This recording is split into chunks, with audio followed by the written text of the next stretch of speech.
I thank the gentleman. Now I recognize the gentlelady from Illinois, Ms. Miller, for her 5 minutes of questioning. Thank you, Mr. Chairman. As the only representative from Illinois on this committee, I have watched Chicago Public Schools fail generations of children, while district administrators collect some of the highest salaries in public education. Last year, Dr. King told CBS she was entering her position as superintendent with, quote, a sense of transparency and accountability.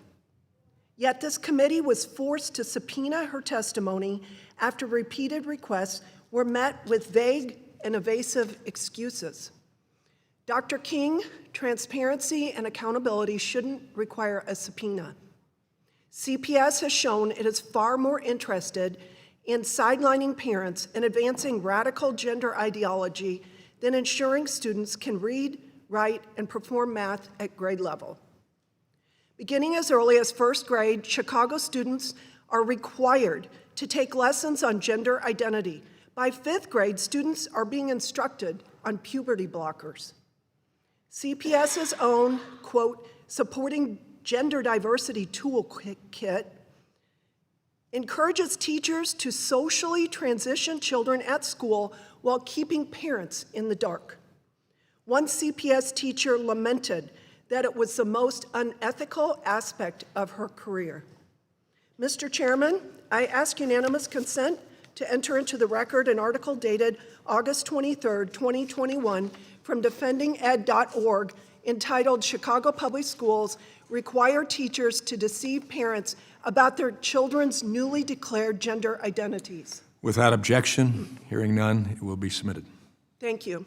It is clear that teachers and parents who hold traditional views on marriage, family, and sexuality are expected to fall in line with the district's preferred ideology.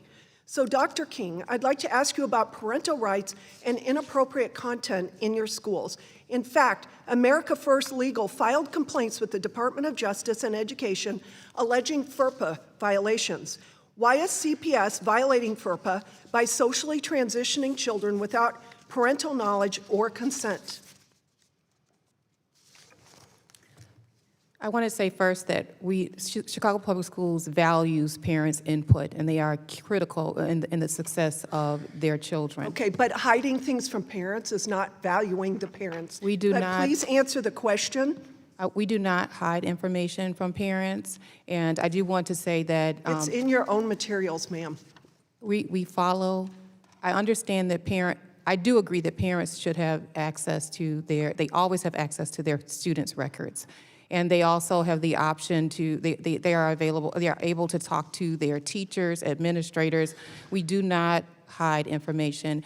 I think what you're referring to is the balance that CPS has to strike between student privacy and then and complying with the Illinois state law.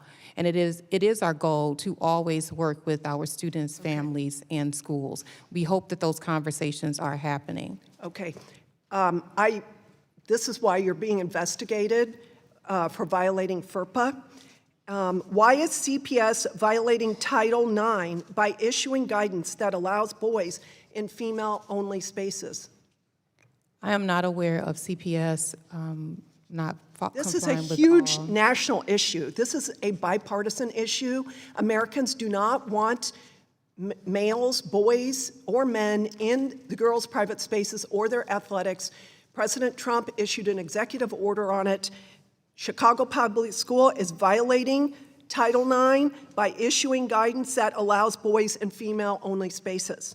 I'm sure you're familiar with the Supreme Court's Mahmoud decision that allows parents to opt their children out of reading LGBTQ, and then you guys all say IA, 2S+, themed storybooks in elementary classrooms. Your district's, quote, supporting gender diversity toolkit makes no mention of Mahmoud or its protections for parents.